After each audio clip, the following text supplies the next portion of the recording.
Ready? હવે થોડી વાર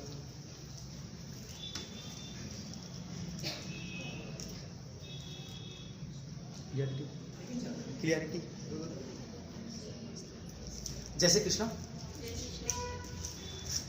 શિક્ષક મનસુખ માસ્ટર જેવો છે. પહેલા તો આપણે શિક્ષકનો અર્થ શું કાઢો છો?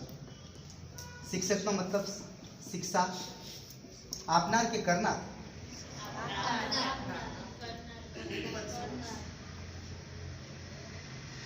થાય ને? ઉપપદ સમાસ થાય. જે જ્ઞાન આપે છે, જ્ઞાન આપનાર અને શિક્ષા કરનાર. શિક્ષાના બે મતલબ થાય છે. અહીં શિક્ષાનો મતલબ થાય છે જ્ઞાન આપનાર, જ્ઞાન આપનાર. અહીં શિક્ષાનો અર્થ થાય છે સજા આપનાર. આ બેમાં ફરક કેટલો? એક માં હોય ને, માં, ભગવાન શું કીધું છે કે ભગવાન દરેક ઘેર નહીં પહોંચી શકતા એટલે માં બનાવી છે, બરાબર? અને માં દરેક જ્ઞાન નહીં આપી શકતી ને એટલે એક શિક્ષક બનાવે છે. શિક્ષક ધ્યાન કરજો. આનો અર્થ એ થાય છે માં છે ને બાળક ઉપર ક્રોધિત ક્યારેય નહીં થાય. માની મમતા એવી છે, બાળક ગમે એટલો માને ત્રાસ આપી શકે, એનામાં દુર્ગુણ હોય તેને પ્રેમથી સમજાવવાની કોશિશ કરશે ક્યાં સુધી નાનો હશે ત્યાં સુધી. મારકૂટ કરી નાના બાળકોમાં કરી કે મોટો થાય ને તો માને સજાય ના કરી. પણ ભગવાને શિક્ષકને કેવો દરજ્જો આપ્યો છે? શિક્ષક છે ને આ બંને વસ્તુ કરાય છે. એને જ્ઞાને આપે છે અને એને સજાય કરીએ છીએ. તમે જુઓ લેસન ના લાવતું ઉભા ઉભા હો ઉઠબેટ, બચા ઉઠબેટ, માનસિક. એનો અર્થ થયો કે શિક્ષકને સ્ટુડન્ટ જોડે, વિદ્યાર્થી જોડે કોઈ એવું લેવા દેવા નથી કે જેથી એને કોઈ દુશ્મનાવટ હોય કે એના ઘરના જમીનના છેડા અડતા હોય એટલે દુશ્મનાવટ પૂરી કરવા માટે કરે. પણ શિક્ષકનો મેઇન ટાર્ગેટ શું હોય છે કે એને બંને રીતે જ્ઞાન આપીને સંપૂર્ણ કરવું. એનો અર્થ એ થયો કે જ્ઞાન આપીએ અને જો એના મગજમાં ન ઉતરતું હોય ને તો સજા આપીને પણ મગજમાં ઉતારવું. માં એવું ના કરી શકે. માનું હૃદય હંમેશા કોમળ હોય છે, બરાબર? એટલે માં બાળકને સજા કેવી મામૂલી કરી શકે, બરાબર? અમુક તો માઓ એવી હોય છે પછી કઈ ના કરે, એટલે પછી એમને માની ઉપમા ના આપી શકાય. એવું કહે કે તારો મતલબ કે ભગવાને શિક્ષકને એક દરજ્જો આપ્યો છે. એટલે આપણે એક શિક્ષક પણ હોઈ શકે, શિક્ષક એક ગુરુ પણ હોઈ શકે. આ જગતના બધા જ શિક્ષકો ગુરુ નથી કહેવાતા. અચે ખોટી વાત છે. આ શિક્ષક, આ જગત છે ને બધું, એનો શિક્ષકના બધા જ શિક્ષકો ગુરુ ના કહેવાય. કેમ? તો શિક્ષક ગુરુ તરીકે ક્યારે વર્તી શકે? શિક્ષક શિક્ષા આપેલી પોતે પોતાના અભ્યાસક્રમ રિલેટેડ ભણાવે અને એ જ બાળકના મગજમાં ઉતારે. સાહેબનું બાહ્ય જ્ઞાન ન આપે. બાહ્ય જ્ઞાન ખાલી ગુરુ જ આપી શકે. પણ અમુક શિક્ષકો એવા હોય છે કે શિક્ષણની સાથે સાથે બાહ્ય જ્ઞાન, જેનો વ્યવહારુ જ્ઞાન આપણે દેશી ભાષામાં વ્યવહારુ જ્ઞાન કહે છે. આ વ્યવહારુ જ્ઞાન ભાગ્યે જ કોઈ વિરલા આપી શકે. બાકી છોકરાઓને ઉતાવળ હોય, શિક્ષકને ઉતાવળ હોય. સિલેબસ પૂરો કરો, સિલેબસ પૂરો કરો. સાહેબ તો રાહ જોઈને બેઠા હોય, સિલેબસ પૂરું થાય એટલે પછી એમના પ્રી લેક્ચર. આપણે આજ દી સુધી ભણતા હોય ત્યારે આપણે જોયા છે કે અમુક શિક્ષકો ફટાફટ જેમ કૂતરો પડ્યો ને સિલેબસ પૂરું કરી દે. છોકરાને કેટલું વાળે ક્યારે નહીં જોવાનું. ને અમુક શિક્ષકોનો સિદ્ધાંત હોય છે કે ભલે સિલેબસ પૂરું નહીં થાય ને તો ચાલશે, પણ છોકરાના દિમાગમાં કેટલું ઉતરે એ પહેલાં જોવામાં આવે, બરાબર? એ ભાગ્ય જ હોય છે. એટલે આપણે કહો છો કે આજે શિક્ષક દિવસ આપણે કોની યાદમાં ઉજવો છો? સર્વપલ્લી રાધાકૃષ્ણ. તો સર્વપલ્લી રાધાકૃષ્ણમાં એવા શિક્ષકના ગુણ હશે એટલે આપણે તારીખ નક્કી કરી કે 5 સપ્ટેમ્બર શિક્ષક દિવસ તરીકે ઉજવવું. કારણ કે શિક્ષક જેવા ગુણે હોય છે, શિક્ષક સજા કરતા લખ્યું છે બંને કામ કરીએ કે સજાય કરીએ કે જ્ઞાન આપીએ. જે ના ઉતરે તો પણ જ્ઞાન, એક જ્ઞાનનું મિનિંગ શું હોય? એક જ્ઞાન ખાલી આપણે ઓનલી ફોર આપણે જીવનનું જે કહેવાય ને આર્થિક વ્યવહાર પૂરું કરવા માટે, એક પૈસા કમાવા માટે. એક જ્ઞાન જે છે એ આપણી દિવ્યતા પ્રકાશિત કરે. એનો અર્થ એ થયો કે આપણે જાગૃત કરે. બાકી તમે જોયા છે જેટલા લોકો વધારે ભણી ગયા, વધારે ઊંચા પોસ્ટ ઉપર આવ્યા ને, અને જો સાચું જ્ઞાન ગુરુ દ્વારા મેળવ્યું હોત ને તો એના માતા પિતાને ક્યારે તરછોડી ના શકે. આજે છોકરો છોકરી ભણી જાય એટલે માતા પિતા ગમતા નથી. હજુ ખોટી વાત છે. એ જ્ઞાન ખાલી તમારા પૈસા પૂરતું જ મર્યાદિત છે. પણ જે શિક્ષક ગુરુ બનીને જો જ્ઞાન આપે ને, એનો મતલબ વ્યવહારુ જ્ઞાન, કે ખાલી પૈસાની કિંમત નથી, એની સાથે સાથે જીવનમાં કંઈક આધ્યાત્મિક જ્ઞાન. ને જો આપણે માનીએ કે આધ્યાત્મિક જ્ઞાન ના હોત તો આપણે બંધારણનો મૂળભૂત અધિકારો ચાલુ કરીને શરૂઆતમાં જ કયો ફોટો આપવામાં આવે? રામાયણના ફોટા લીધા હે ને? રામાયણના, મહાભારતના, બૌદ્ધ ચરિત્રના, જૈન ધર્મના આપણા બંધારણમાં દરેક ભાગ ચાલુ થાય ને આગળ ફોટા મૂકેલા. એટલે પરીક્ષામાં પૂછાય કે મૂળભૂત અધિકારની શરૂઆત થાય કયો ફોટો મૂકવામાં આવે? રામાયણનો ફોટો છે. ભગવાન શ્રી રામ લંકા ઉપર જે આક્રમણ કરે છે જાનકીને લેવા માટે, કારણ કે પોતાનો અધિકાર છે, મૂળભૂત અધિકાર પોતાની ધર્મપત્ની છે, અને કોઈ એનું હરણ કરી જાય તો એના અધિકારમાં આવે છે કે છોડાવી લાવી મુક્ત કરાવો. આવે કે ના આવે? એટલે આ જ વસ્તુ. પણ આપણે શું કહ્યું, અત્યારે મોટા મોટા ચશ્માના નંબર આવી ગયા હોય, વોચી પણ કેવું વોચ્યું ખબર છે? કબીર સાહેબનો દુઓ છે, એમાં કીધેલું છે કે પોથી પડ પડ જગ મુઆ પંડિત ભયો ના કોઈ, પોથી પડ પડ જગ મુઆ પંડિત ભયો ના કોઈ, અગર 2.5 અક્ષર પડે પ્રેમ કે 100 પંડિત તમારો પ્રેમ આવ્યું. કબીર સાહેબ એવું કહેતા કે આખું તમે જગતના પુસ્તકો વાંચી દો પણ એનો સાર પ્રેમનો અર્થ શું થાય એ તમારા જીવનમાં ના ઉતરે તો ભલે તમે ગમે તેવા પંડિત હોય તો પંડિત ના કહેવાય, એ તમારું જ્ઞાન અધૂરું કહેવાય. બરાબર? એટલે પોથી પડ પડ જગ મુઆ પંડિત ભયો ના કોઈ, અગર પડે 2.5 અક્ષર પ્રેમ કે 100 પંડિત હોય. એના મતલબ જો આપણા દિમાગમાં દરેક જીવ માત્ર પ્રત્યે પ્રેમ ઉદ્ભવી જાય. આપણે બાઇક લઈને જતા હોય, કૂતરો ચડે બેઠો તો એને લાલ મારી નીકળી જાય, આ પ્રેમ થોડી કહેવાય, ઉઠાડો ગમે તે. બરાબર? દરેક જીવ માત્ર પ્રત્યે દયા હોય તો એને પ્રેમ કહેવાય. દયા, કારણ કે આપણે ત્યાં કહેવાય છે દયા ધર્મ કા મૂળ. દરેક આપણે કોણ કે હું આ ધર્મનો માણસ, હિન્દુ મુસ્લિમ એ ધર્મની વાત નથી, આપણી મૂળ ફરજ શું છે, ડ્યુટી દરેક જીવ પ્રત્યે. એક પ્રત્યે તમે ઘણું બધું જીવ બાળી નાખો છો, એકને તમે કેટલી બધી ગિફ્ટ આપો છો. નહીં કહેતા ઘણા લોકો કહેતા હોય છે કે મારી પ્રેમિકાનું આટલું બધું આપો, પણ ઘરે બેનને કઈ ના આપીએ. સાચે ખોટી વાત? બહેનોનો પણ નિયમ છે એ ભાડા માટે ઘણું બધું આપે પણ હગા ભાઈને કઈ ના આપે. સાચે ખોટી વાત? બરાબર? તેનો અર્થ એ થયો કે એ એક તરફી વસ્તુ થઈ, એક તરફી. એટલે મતલબ કે તમે સાચું જ્ઞાન મેળવ્યા જ નથી. સાચું જ્ઞાન તો આપણે શું કહ્યું, વિદ્યા સા વિદ્યા વિમુક્ત. આનો મતલબ સાચી વિદ્યા તો એ જ છે કે જે બાળકને તણાવમાંથી મુક્ત કરે. અહીં તો તણાવમાં ગુજરી ગયા, હમણાં બીપી લો થવા લાગે, હાઈ થવા લાગે, છે કે નહીં? કોઈ વિદ્યા એવી નહીં, સાચી વિદ્યા તો એને જ કહેવાય જે તમને તણાવમાંથી બહાર કાઢે. તમે કોઈ દિવસ તણાવમાં આવો જ નહીં, ટેન્શનમાં જ ના આવો. અહીં તો અઠવાડિયે થાય સાહેબ કહેવાય બેટરી ડાઉન થઈ ગઈ, કોઈ શીખવાડે તો તમે વિદ્યા મેળવો. એનો મતલબ શું થયું કાઢે? બરાબર? આ દુર્ભાગ્ય છે આપણે. બરાબર? પણ શિક્ષકોની મજબૂરી હોય છે, કારણ કે શિક્ષક જોડે બધા જ વિદ્યાર્થી જાય ખાલી ભણવા માટે, એવું થોડીક બધા ભણવા જ આવતા હોય. અમુકને જ્યાં જેની દિવ્યતા પ્રગટી ઉઠી છે ને, કે જેને જ્ઞાન મેળવવું છે એ ગોખણપટ્ટી નહીં કરે, એ સાથે સાથે કંઈક એક્સ્ટ્રા મેળવવાની કોશિશ કરશે. કે આપણી પુસ્તકમાં તો ઘણું બધું લખેલું હોય, સાચી વાત છે, પણ એ જીવનમાં ઉતરતું હોય તો સાહેબ આવવાની જરૂર શું પડે? નથી ઉતરતું એટલે આપણે આવો છો. બરાબર? અને ખાલી એ પૂરતું એક મર્યાદિત હોય કે ખાલી પુસ્તકમાં લખેલું જ ભણવું છે, તો પછી કોઈક રેકોર્ડિંગ કરી સાહેબ બોલતા હોય, આપણે ઓનલાઈન લેક્ચર ભરો છો, એમાં એવું જ થાય છે ને કે સામેવાળા બોલતા હોય ને આપણે ખાલી સાંભળ્યા જ જાઓ, એને કોઈ સવાલ કે બધું કંઈ ના કરી તો પૂછી નહીં શકતા, તો ઓનલાઈન ક્વિઝ ચાલુ પૂછી શકીએ. એનો અર્થ કે આ કેમ આજે કહો છો કે આ મનસુખ માસ્ટરે આપણા જેવો વિલન જ હતો પહેલાં, પણ એને જીવનમાં જે કંઈક પરિવર્તન કર્યું, કોઈક એવું સદગુરુ આપણામાં એન્ટર થાય ને આપણને આ ખરેખર માણસોના માણસમાંથી મહામાનવ બનાવી દે. મહામાનવ તો મહામાનવ બનાવી જાય ને તો આપણે કહેવાનું કે આપણે આ જ્ઞાન મેળવ્યું, સાચું મેળવ્યું છે. જીવનના દરેક પડાવમાં, ભલે આપણે લગ્નના પડાવમાં હો, અથવા કોઈ ધંધાના પડાવમાં હો, અથવા ગમે તેવી મુશ્કેલીઓ મુકાયા હો, ને આપણે જાતે એ મુશ્કેલીનું સમાધાન કરતા શીખી જઈએ ને ત્યારે આપણે માનવું કે હું જે સાહેબ જોડે ભણ્યો છું એ મેં સાચી વિદ્યા મેળવી છે. સાચી ખોટી વાત છે? પુસ્તકથી 12મા ધોરણ છોકરો ભણતો ટકા ઓછા ફેલ થાય એટલે આત્મહત્યાનો પ્રયાસ કરે ના કરે? અહીં ઘણા પરીક્ષા આપતા હોય, ટ્રાય આપે, પોલીસમાં, ફોરેસ્ટમાં, નાયબ મોતમાં રહી જાય ને પછી સાહેબ હવે જીવવું જ નથી. આમનું દિલ તૂટે તોય સાહેબ હવે જીવવું જ નહીં, સંસાર મિથ્યા છે, પેલું ફલાણું છે, આ બધા જ વિચારો આવતા હોય. આવે કે ના આવે? એનો અર્થ શું થયું કે તમે કૃષ્ણ અને રાધાની જે વાત કરી, તો કૃષ્ણ અને રાધાનો જે પ્રેમ હતો એ પ્રેમ આપણે પહેલાં બી વાત કરી હતી. રૂકમણીની જ્યારે કસોટી ભગવાને કરી તેમ કીધું ખાલી કે રૂકમણીને કે ભગવાને કે તમે શું જોઈને પસંદ કર્યો હશે, કે તને પરણવા માટે તો કેટલા લોકો લાઈનમાં ઊભા હતા, ને એમાં ખાસ કરીને તમે જો શિશુપાલ, જયદ્રથ ને આ તો કેટલા મહાન યોદ્ધાઓ હતા. હું તેમની સામે ટકીએ કેમ જ નહોતો, અને હું તો કોણ કે સાહેબાને ગાયનો ગોવાળ કહેવો. બરાબર ને? અને તોય તું મને પસંદ કરી કે મારી જોડે લગ્ન કર્યા, એનું પાછું રીઝન શું ખાલી? એમ તો રૂકમણી ખાલી એટલું જ કીધું હતું કે આ બધા જ જે છે ને તમને જે યોદ્ધા લાગે છે મહાન એ કેવા ખબર છે? ખાલી ઓનલી ફોર કઠપુતળીના ખેલ જેવા છે. જેમ નહીં કઠપુતળીમાં પાળ દોરી બાંધેલી જેમ કૂદાવામાં એમ બધા કૂદે છે. આ બધાની દોરી છે ને ભગવાન કે તમારા હાથમાં છે, તો હું તમને કેમ પસંદ ના કરું? પડી ખબર ના પડી?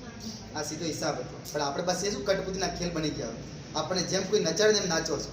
આપણે આપણા મનથી ક્યારેય વિચાર નહીં કરતા કે આપણે કઈ રીતે નાચવું જોઈએ. આપણે દેખા શેકી કરો છો, એના કરતા પાછળ રહી જાઓ છો. બરાબર? એટલે એક ચોપડી છે, ખરેખર તમને કહું છું, કૃષ્ણ લાવજો ક્યારેક મન થાય તો, હું તો રાખું છું, રોજ 5 પાના વાંચું, 5 લીટી વાંચું. કૃષ્ણ પૂર્ણ પુરુષોત્તમ ભગવાન લખેલું છે ચોપડી. પરમ વેદ જે વેદાંત પ્રભુપાદ સ્વામી છે એમણે જ બનાવી છે, ભગવદ્ ગીતા બનાવી હતી મૂળ સ્વરૂપમાં, અને આ ચોપડી બનાવી. એ ચોપડી એટલી ઇફેક્ટિવ ને એટલી એનર્જી આપે છે ને કે આપણે એમ થઈ જાય ખરેખર. હું તો રિયલમાં કહું છું, કેટલા સમયથી વાંચું છું, લોકડાઉનમાં લગભગ આ જ ઉપયોગ કર્યો, પણ વંચાઈ ગયા પછી પણ અમુક 5 લીટી ડેલી નવું જ મળતું હોય કંઈક ને કંઈક. એટલે ઓનલાઈન પણ મળે છે. કૃષ્ણ પૂર્ણ પુરુષોત્તમ ચોપડી 241 રૂપિયાની આવે ખાલી ટુ ફોર વન. બરાબર. એટલે આ પુસ્તકમાંથી ખૂબ એના આખા ભગવાન કૃષ્ણની ટોટલ વસ્તુ વંશાવલી છેક પ્રારંભથી લગાવી ઇતિ બધી જ વસ્તુ આપણે કહી દીધી છે. અને આપણા જીવનના દરેક પાસા દરેક મુશ્કેલીનું આનું સમાધાન અંદર જોવા મળે છે. અમે તો પરફેક્ટ માન્યું છે. દરેક કિસ્સાની અંદર દરેક ઘટનાઓ બતાવી છે. ભગવાન કૃષ્ણ જે લીલા કરી બધું જ ટોટલ અંદર આવી ગયું છે છેલ્લા સુધી. એટલે આજે આપણે જે વાત કરો છો ને, મનસુખ માસ્ટર વાસ્તવમાં તો વડોદરા હતા, નોકરી નડિયાદ, જે આપણે આજે ડાકોર જોનું ગામ પડે નડિયાદ, ખેડા નડિયાદ છે વિસ્તાર, ત્યાંની વાત સાંભળી હશે. નાની તો દરેક ક્રિયાનો પ્રમાણ નક્કી કરે, પણ જીવનમાં કઈ ઉતાર હતો.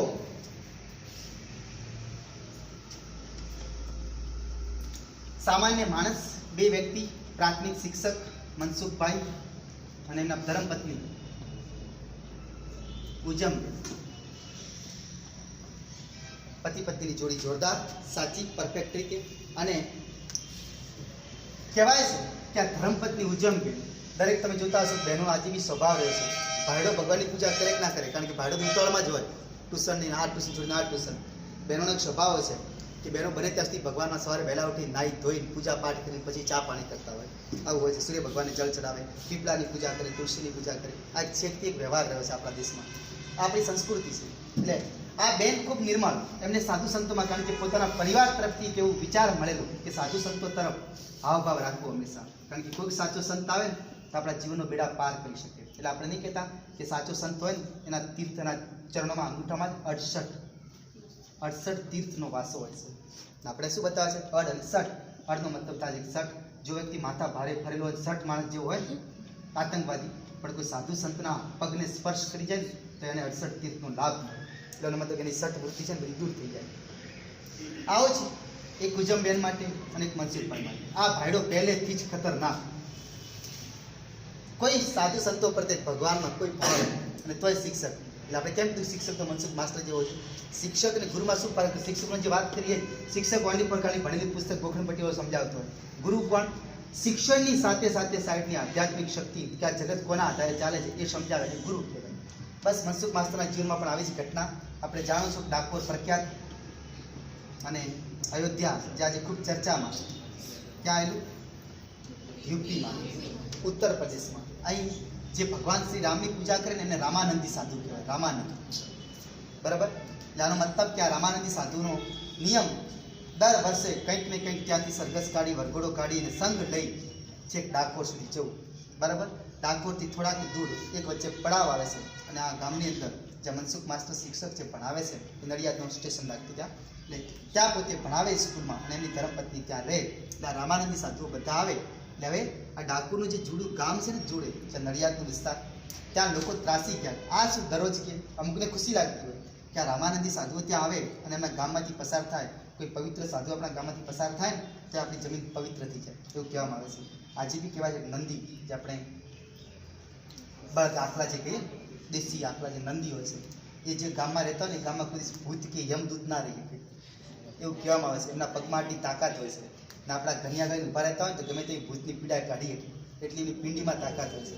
પણ આપણે શું કરીએ? આપણા ઘેર ઊભા આપણે કાઢી નાખો તરત. સાચી ખોટી વાત છે? આવું ના આવું છે. એટલે સાધુ સંતોના પગના જે આપણે ત્યાં પગલાં પડતા હોય ને તો એનાથી આખી ગામની પ્રગતિ થતી હોય છે. પણ અમુક કેવા હોય છે? દોડ ખૂબ હોય છે, એમને આવી પ્રગતિમાં રસ જ ના હોય, એમને આ સાધુ સંતો ગમતા જ ના હોય. આ રોજ શું ને અમુક પોતાના ઘેર કોઈ મહેમાન આવે ને તેને પ્રસંગ જેવું લાગતું કે હા મારો ઘેર મહેમાન આવ્યો, અતિથિ દેવો ભાવ. અને કેટલી સેવા ચાકરી કરતો હોય. કોઈ ભલે પંખા ના હોય તો બેડો હવા નાખતો હોય, પંખાથી થાય ને લાઈટ જતી રહેતી, એનાથી દેવો ભાવ કહેવાય. એટલે આ ગામ આખું ત્રાસી ગયું. રોજ આ શું ના મનસુખભાઈ તો આ એ લોકોના ભાગમાં ભણેલો વ્યક્તિ, પણ એમની ધર્મપત્ની ઉજમબેન ભગવાનની ખૂબ સેવા ચાકરી કરી, કૃષ્ણ ભગવાનની. પણ એને કેવું કે ભગવાનની મૂર્તિ રાખે તો પેટીમાં રાખવી પડે, પેલો ભાઈડો પૂજા કરવા ના દે. એટલે પેલો ભાઈડો સ્કૂલ જાય ને પછી આ બેન પૂજા કરતી, ભગવાનને બહાર કાઢી મોઢું મોઢું પૂછી જે ધરાવું ધરાવીને પછી પોતે ખાતી, એવું કહ્યું. એટલે અમુક વ્યક્તિઓ એવા આવે છે જેના કિસ્મતમાં ઘણું બધું લખેલું છે પણ પોતે પેલા કે સઠ જેવા આવે છે, એટલે એકદમ ક્રૂર સ્વભાવના આવે છે. પછી કોઈ જીવનમાં ટર્નિંગ પોઈન્ટ બને એટલે પછી આ થઈ શકે. બરાબર. પહેલા મનસુખભાઈ જે સ્કૂલમાં ભણાવતા હતા છોકરાને સજાય ખૂબ કરતા, પુષ્કળ, એકદમ ડિસિપ્લિન, એકદમ સ્ટ્રિક્ટ વાતાવરણ. લોકો હિટલર કહીને બોલાવતા, હિટલર જેવો સાહેબ છે, થાય ને થાય. પણ એક દિવસનો સમય રામાનંદી સાધુઓ ગામવાળાને થયું કે રોજ હેરાન કરે એના કરતાં કે એવું કામ કરીએ કે આપણા ગામમાં ખતરનાક વ્યક્તિ મનસુખભાઈ છાપ તો પડેલી, એટલે હવે આ સાધુઓ પૂછે ને કે આપણે ક્યાં જમવું, કોઈ પૂછે કે સારો ઘર તો આ ભાઈનું ઘર બતાવો. એટલે એક દિવસ 15-20 સાધુઓનો સંઘ આવ્યો ને બધા ગામમાં ચોરામાં રોકાય. ચોરા પર કોણ બેઠા હોય? નવરા વ્યક્તિ બેઠા હોય ને. એ લોકોએ ડાયરેક્ટ આ લોકોએ પૂછ્યું કે મારે જમવું હોય તો સારું કોઈ વૈષ્ણવનું ઘર કે કોઈ બ્રાહ્મણ કે કોઈ એવું હોય તો બતાવો. તો બધાએ કહી દીધું તરત કે અમારા ગામમાં એક પવિત્ર બ્રાહ્મણ રહે છે, મનસુખ માસ્તર, એના ઘેર તમને ભોજન મળશે. અને આ લોકો બસ ખાલી એડ્રેસ જોઈને પૂછીને નીકળ્યા. મનસુખ માસ્તર સાહેબ તો ભણાવવા જેલા હતા સ્કૂલમાં, સવારની વહેલી સ્કૂલ. ઉજ્જમબેન ઘેર હોય છે, બૂમ પાડે છે કે ભાઈ કોઈ છે ઘેર? આ બેન તરત બહાર આવે, પોતે માતાજી ઘૂંઘટ કાઢી એમનું સ્વાગત કરે છે. આજે મારા કેવા ઉજળા ભાગ કે મારા ઘેર રામાનંદી સાધુનો આખો સંઘ. એટલે ભાઈએ કીધું ભાઈ મનસુખ માસ્તરનો જ કરતો છે તો એમનો જ. બોલો શું કહો? આવો મારા ઘેર પગલાં તો કરો. ના ભાઈઓ કીધું કે અમે બહારથી આવ્યા છો પણ અમારે જમવું છે, અને એમને જમવાનું ઠીકાણું તમારું ઘર બતાવે છે. એટલે મનસુખ માસ્તરનું ઘર બતાવે. ઉજ્જમબેન કેટલી ખુશ થઈ કે હા અમારા ગામમાં આટલી નામના ખરી કે અને કેવું કરી શકો. આ વિચાર કરો થાય ને. એટલે આ જ વસ્તુ થઈ. અને ઉજ્જમબેન કહે છે કોઈ વાંધો નહીં, હું તમને જમાડી દઉં, બેસો, તમે હાથ મોઢું ધો, પાણી પીઓ, બધું તમારે ભોજન કરાવીશ. પણ પેલા રામાનંદી સાધુ કહે છે કે અમે સીધું ભોજન લેવા વાળા છે, કોઈના ઘેરથી ભોજન તૈયાર ના કરી શકે. અમારે ભોજન અમારે જાતે જ બનાવવું પડે. એનો મતલબ કે તમે એમને સીધું લોટ ને દૂધ ને ઘી જે તમારે આપવું હોય એ તમે એમને આપી દો એટલે અમે જાતે બનાવી દઈશું. આવું કહેવા માંગે. ઉજ્જમબેને તરત પોતાને સગવડ કરી આપી અને ક્યાંકથી ગામમાંથી કરીને પૈસાથી દૂધ બધું લાવીને આપ્યું. અને સાધુ સંતોને એટલું જ કીધું કે 12 વાગ્યા પહેલા બધું પતાવી દેજો, કારણ કે 12 વાગ્યા પછી તમને ભોજન નહીં મળે નહીં મળે. હાજર, કારણ કે અમારા હિટલર સાહેબ આવતા હશે, કંઈ તકલીફ પડશે. અને આ સાધુ સંતો તોય ઉતાવળ કરી પૂછ્યું નહીં શું કારણ, તો પછી તમે ઉતાવળ કરજો મારે બહાર જવું છે આમ કંઈ પાના કાઢ્યા. ને પછી સાધુ સંતોએ બનાવી નાખ્યું ભોજન. અને એક્ઝેક્ટ ટાઈમ થઈ ગયું 12:20 12:15 ને 12:20 સ્કૂલ છૂટી. મનસુખ માસ્તર તો પોતાની મોજમાં ઘેર આવતા. રસ્તામાં આજે નવરા બેઠા બધા અમે તોડી ગયા. તરત મનસુખ માસ્તરને તરત દોડીને કે સાહેબ આજે તમારા ઘેર ખૂબ મોટો સંઘ અને લાડુ અને કેવું દૂધ પાક અને ગુલાબ જાંબુ કેટલી બધી ખુશ્બુ આ ગામમાં ફેલાવી છે. મનસુખ માસ્તર છે શું? તો સાધુ ઉતર્યા તમારે ના હોય ડાયરેક્ટ રસ્તામાંથી બાવળની હોટી પકડે. આ બાજુ આ હોટી પકડે, બાજુ પેલા ઉજ્જમબેન કે બાપજી કીધું ઉતાવળ કરો. તો પેલા સાધુ સંતો શું કરે? તમને દક્ષિણા આપવી પડશે. અમે તમારા ઘેર ભોજન જમ્યા છે, ભોજનનો નિયમ છે, દક્ષિણા આપ્યા સિવાય ભોજન અધૂરું કહેવાય. ઉજ્જમભાઈ જોડે પૈસા નહોતા. આ વસ્તુ વિચારજો, આ સત્ય ઘટના છે. આ ખોટી ખાલી વાત નહીં, સત્ય ઘટના ઇતિહાસમાં લખેલી પાના ઉપર છે. તો આનો અર્થ એ થયો ઉજ્જમબેન પેટી બીજું કરેલ વાર થાય. મેં કીધું તમે જાઓ, હું તમને પૈસા પહોંચાડી દઈશ. હોય ના, પેલા જીદ કરે. જીદ એ નથી ઉજ્જમબેનને હેરાન કરવા, પણ આ ઘરનું પુણ્ય પ્રકાશિત કે જે આગળની પેઢીમાં ને પુણ્ય કરેલું છે કે આપણે આગળની પેઢીમાં કોઈ પુણ્ય કર્યું ને તો જ આપણા ઘેર કોઈ ભગવાન જેવો વ્યક્તિ અવતાર નહીં. પણ આપણે પાપીઓ કસાઈ આપણા ઘેર ભગવાને અવતાર ના નહીં, પછી કસાઈ જન્મતા એવું નિયમ. એટલે આ ઘરનું પુણ્ય પ્રતાપિત કોના કારણે? ઉજ્જમબેનના કારણે. કારણ કે છેકથી ભગવાનની સેવા કરી ભગવાન એનો પ્રભાવ બતાવો હતો. એટલે આ ઉજ્જમબેન ના પાડે છે એટલામાં તો પેલો ભાઈડો આવી જાય છે. તો ઉજ્જમબેન કે જો આવે છે અમારા હવે વિચારી. એટલે આ દીક્ષા માટે ચાલતું હતું, દક્ષિણા આપો. પેલી બેન કે ના. એટલામાં તો પેલો આવ્યો ભાઈડો, ડાયરેક્ટ સાધુને કંઈ ના કીધું. એટલે એને મર્યાદા ચાલી. ડાયરેક્ટ ઉજ્જમબેને ગુજામ આ બધું શું છે કે શેનું ધતિંગ કરે છે બધું આ ચાલે જ ના. એટલે એટલું ગુસ્સે થયો ને એટલે સાધુ એટલે બોલ્યા ભાઈ કે સાહેબ શાંતિ રાખો, તમે શિક્ષક છો ને આવો સ્વભાવ તમારો ભાગ હોય એના ઘેર જ કે સાધુ સંતોના ઉતારા હોય, બાકી જેવા તેના ઘેર ઉતારાય ના હોય. એ કહેવાનો અર્થ ઉજ્જમબેન ના બે વચ્ચે વાતચીત ચાલે એટલે સાધુ બોલી ગયા ભાઈ તું અમને દક્ષિણા આપ, તમે નીકળી જઈએ, પછી તમારે જે કરવું કરો. પેલો કે દક્ષિણા જોઈએ છે તો ઉભા રહો, ખાલી વિચાર. એટલે આપણે ત્યાં ઉજ્જમબેને એક જે ગાળાગાળી કરી ને મારવા જેવું પડ્યો એટલે સાધુ વચ્ચે પડી જાય છે. તો સાધુને મારવા માટે મનસુખભાઈ તૈયાર થઈ જાય. એ સાધુ પર હાથ ઉપાડે છે, હાથની લકડી કે તને મારીશ. એ પેલા સાધુએ ખાલી આનો હાથ પકડી દો, જમણો હાથ. અને એમ તો કહેવાય છે, ઇતિહાસ કહે છે એ કહાની લખાય ત્યાંથી કે આખા શરીરમાં એને ધ્રુજારી વાઇબ્રેન્ટ થઈ ગયું હતું.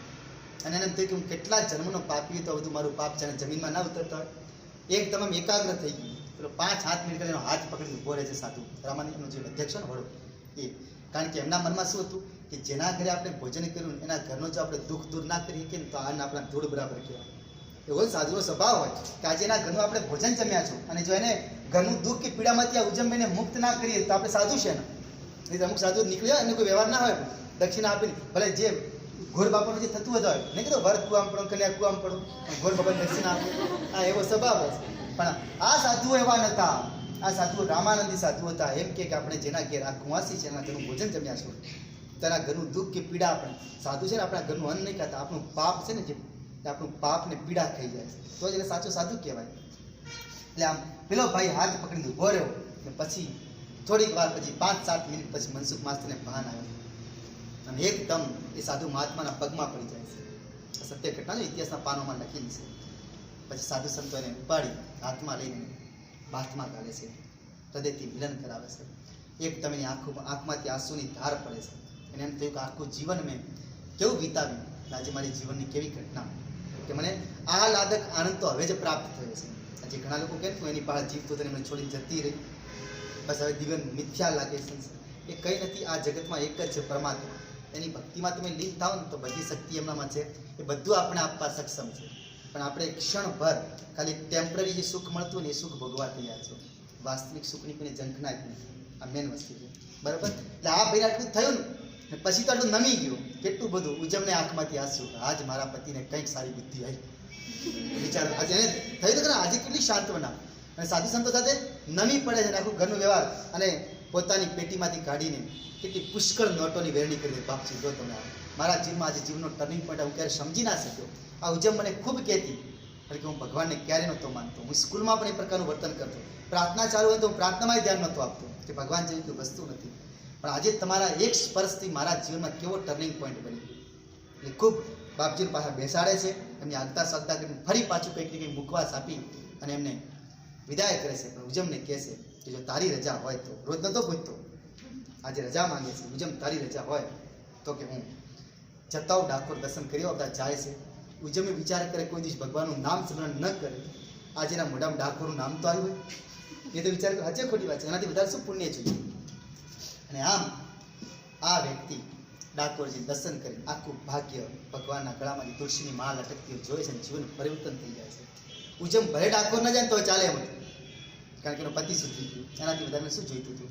અને આમ પછી ઘેર આવી ઉજમથી હળીમળીને રહે છે. અને ભગવાનજી કૃષ્ણની જે મૂર્તિ પેટીમાં રાખતી એને કીધું બહાર બેસાડે, પોતાના હાથથી બેસાડે છે. ડાકોર જે ફોટો લઈને આવ્યો કૃષ્ણ ભગવાનનો એક મસ્ત, એ ફોટો બધે હવે બેગમાં જ રાખે. સ્કૂલ જાય ને તો ભણાવવા પ્રાર્થના શરૂ થાય ને તો ફોટો ખુરશી પર જ મૂકે પોતે ને પ્રાર્થના ચાલુ કરે પોતે, બરાબર. હવે તો એટલો બધો જીવનનો ટર્નિંગ પોઈન્ટ, રોજ સ્કૂલ જાય તો એવો દિવસ ના ઉગે ક્યારે એને ભગવાન કૃષ્ણનું નામ સ્મરણ ના કર્યું. છોકરાનું ઉદાહરણ આપે ને તો ભગવાનના નામના ઉદાહરણ આપે. આજે સાહિત્યકારો કહે છે કે શિક્ષક સાચો કોણ છે, કે જે શિક્ષક એવો ના હોય જે દિવસમાં એક લેક્ચરમાં ભગવાનનું નામ ના લે. શિક્ષક સાચો એ જ છે દિવસમાં કોઈ પણ બાને ભગવાનનું નામ વિદ્યાર્થીઓ જોડે આપણે બોલાવે, જે હમણાં નહીં બોલતા જય શ્રી કૃષ્ણ, આ નામ બોલાવે એ જ સાચો શિક્ષક કહેવાય. આ સાહિત્યકારો કહે છે કે એના છોકરાઓને બુદ્ધિ દે આવે. આપણે પ્રાર્થના કેમ કરાવો છો સ્કૂલમાં આવતાની સાથે, કે બહાર તમે જેવા વિચારોથી તમારું બોલે દિલ તૂટેલું હોય, દિલ જોડાયેલું હોય, ગમે તેવા વિચારોથી આવો, પણ અહીં આવી તમે એન્ટર થાઓ અને તમે એક લીન થઈને ભણી શકો, એના માટે તમે પ્રાર્થના કરો ને બહારના વિચારો તમે ભૂલી જાઓ. ઘરનું ટેન્શન, ઘરની પીડા, રસ્તામાં તમે જે સારું નરસું જોયું એ બધું ભૂલી જાઓ અને પછી તમે એક ચીજથી ભણી શકો ને એટલે પ્રાર્થના કરવામાં આવે. આ કોને સમજાવ્યું? મનસુખ માસ્તરને સમજાવવા માટે. અને મનસુખ માસ્તર એ જ ફોટો જઈને સ્કૂલમાં જાય. હવે તો બીજાના શિક્ષકો એ વિચાર કરે કે આ ભાઈમાં એકાએક જીવમાં પરિવર્તન. ને ગામવાળા તો એટલા બળીને થાક થઈ ગયા ને કે આપણે જોવા આવ્યા તમાશો કે આ સાધુઓને મારશે ને આપણે જોશો કેવી મજા આવે ને આપણા ગામમાં હવે કોઈ સાધુ રોકાશે નહીં, એ કઈ છાપ પડી જશે. હવે તો આ પેલા સાધુઓને કે હવે એક નહીં તમે હો સાધુ હોય ને તો મારા ઘેર ઉતારો કરજો, જ્યારે બી તમે આવો ત્યારે. ગામના કોઈ ઘેર ના જતા, હવે હું તમને ભોજન કરાવીશ, તમને પાણી પાઈશ, પ્રસાદ કરીશ, તમને ખવડાવીશ, તમે ચિંતા ના કરતા. સાધુ કેટલા ખુશ થયા, સાધુઓ ખુશ થયા કરાય પણ ઉજમબેન ખૂબ ખુશ થઈ. કહેવાય ને કહેવાય એના જીવનનું ટર્નિંગ પોઈન્ટ. અને આમ આ ભાઈ જાય છે, જઈ ને તત્કાળ સ્કૂલમાં હવે તો પેલા એકડ એક બોલાવતો, બગડ બે, તગડ ત્રણ, હવે તો એકડી બોલાવતો. હવે તો ડાયરેક્ટ સ્ટાર્ટ શું કરે, બોલો બાળકો એકડ એક ના કે બ્રહ્મ એક છે. આપણે અલગ અલગ ભગવાનને પૂજો ને કે આ બધા એક નહીં, પરમાત્મા એક છે. હિન્દુ હોય, મુસ્લિમ હોય, ઈસાઈ હોય, ખ્રિસ્ત, બધાનો પરમાત્મા એક છે. એનાથી ચાલુ કરે એકડ એક. બે કરતા બગડે છે. તમારા જીવનમાં એક કરતા બીજું કોઈ પાત્ર આવી જાય તો જીવન બગડે છે. થયું સનાતન સત્ય હવે એ સમજાવે છે. એક બ્રહ્મ એક છે, એકમાં લીન રહેવું જોઈએ. બે કરતા બગડે છે, ત્રણ તગડે છે. ત્રીજી જો વળીકુક આવી કે ત્રીજો વળીકુક આવ્યું તો આપણું જીવન તગડા તળ જેવું થઈ જાય, આપણું આખું તૂટીને ખાખ થઈ જાય. આ બધામાંથી મુક્ત થવા માટે આપણા સાધુએ રચ્યા વેદ ચાર, ચોગડ ચાર. આ મનસુખ માસ્ટરની આ ભણાવવાની કળા ચાલુ થઈ ગઈ. ચોગડ ચાર, વેદોની રચના ચાર. ચાર વેદ છે કે નહીં?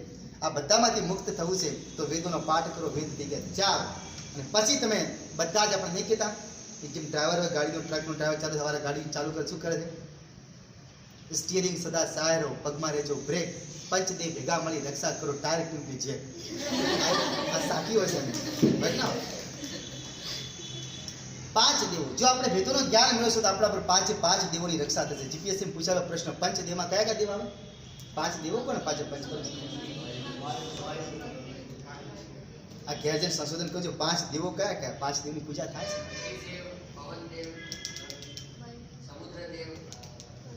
પાંચ દેવો બધા નહીં આવતા.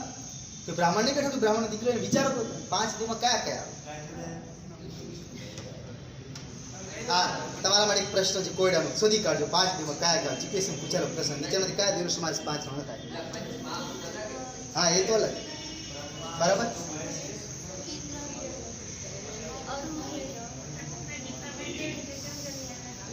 તો ભણો તો શું બને?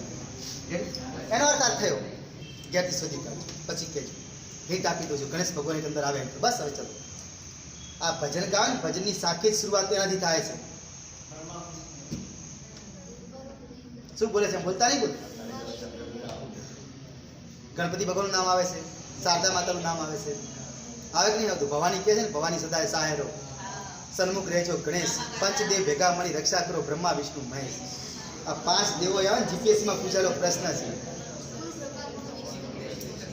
બ્રહ્મા વિષ્ણુ મહેશ 3, ગણપતિ દાદા 4 અને દેવી જગદંબા જે કહેવાય શક્તિ ભવાની 5.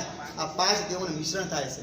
સદા ભવાની સહાય રહો, સન્મુખ રહેજો ગણેશ, પંચદેવ ભેગા મળી રક્ષા કરો, બ્રહ્મા વિષ્ણુ મહેશ. પછી ભજનની શરૂઆત થાય. ખાલી એમને ના સાંભળો, ભજન સાંભળો ને જીવનમાં ઉતારો, તેનું મજા આવે છે. બરાબર? તારો મતલબ રોજ દિવસનું આ એક વર્તન થઈ ગયું. છોકરાઓ બધા એટલા લીન કે સાહેબ મસ્ત ભણાવે, મજા આવે છે. પેલા એકલી ચોપડી ગોખતા, માર ખાવી પડતી. શિક્ષકે સુધરી ગયા, છોકરાએ સુધરી ગયા. છોકરો એકે રજા ના પાડે, પેલા રજા પાડતા ડરથી, કારણ કે એમને રોજ એવી ટેવ પડી કે આજે સાહેબ કંઈક નવું કહેશે, રોજ નવું કહેશે, કંઈક નવું વાર્તાવરણ આવશે, નવું વૃત્તાંત આવશે. છોકરોને રસ ઘેરના ભાડી કે બેટા આજે સ્કૂલ નહીં જવું તોય પેલો પરાણે જાય, ના રજા તો નહીં જ પડે. એનો મતલબ છે કે આકર્ષણ થઈ ગયું ભગવાન પ્રત્યે, એક ગુરુ પ્રત્યે એક મોહ થઈ ગયું ના થઈ ગયું? આને સાચી વિદ્યા કહેવાય. એટલે આ ગામમાં આખું વાતાવરણ, સાંજે છોકરો ઘેર જાય તો લેસન કરતો કરતો એ જ બોલે, બ્રહ્મ એક છે, ત્રિકળ એક, બે કરતા બગડે. એટલા વાલીઓ સાંભળે કે આ બધું શું છે કે, તો મારા સાહેબ શીખવાડે તો સાહેબ તને બાવા કરી દેશે. એટલે આખું ગામ દરેકના ઘેર જો આ જ ચર્ચા ચાલે, આ જ વસ્તુ ગામ આખું ભેગું થાય છે કે આ મનસુખ માસ્ટર અહીંથી કાઢો. પહેલા તો એકદમ હિટલર જેવું, હવે આવું બની ગયું ના ચાલે કે આપણે છોકરો શીખવા ભણાવો છો કે નોકરી મેળવે, પૈસા કમાવે, આપણા માતા પિતાનું રક્ષણ કરે, એમના માટે કંઈક ઘર વસાવે. જો આ મનસુખ માસ્ટર નહીં રહે તો આપણા બધા જ ગામના છોકરા છે બધા સંન્યાસ લઈ જશે. આખો આટલો વિરોધ ગામની અંદર. તમે વિચાર કરો, સાહેબને તો કંઈ ના કે નોકરી કાઢવું ઉપર અરજી કરવી પડે. જે તાલુકો લાગતો, તાલુકામાં શિક્ષક જે હોય છે, તાલુકાના શિક્ષણ અધિકારી, એમને આખું ગામ ભેગું થઈને અરજી કરીને મૂકે છે અને કહે છે કે અમારા ગામના સાહેબને કાઢો. આ સાહેબ છે છોકરાઓને બધાને ભણતર નહીં શીખવાડતો, પણ આ ખાલી ઓનલી ફોર વિદ્યાઓ આપણા સાહેબની આધ્યાત્મિક જ્ઞાન જ આપે છે, બ્રહ્મ અને વેદોની આ બધી વાત કરે છે. એ અમને મંજૂર નથી અમારા છોકરાને ભણીને હોશિયાર ડૉક્ટર બનાવે, એન્જિનિયર બનાવે, કલેક્ટર બનાવે. આ બધું વિચાર કરે, આવું બધું બનાવવું છે. આ થોડી ચાલે કામ, આ તો બધું આવું શીખવાડે.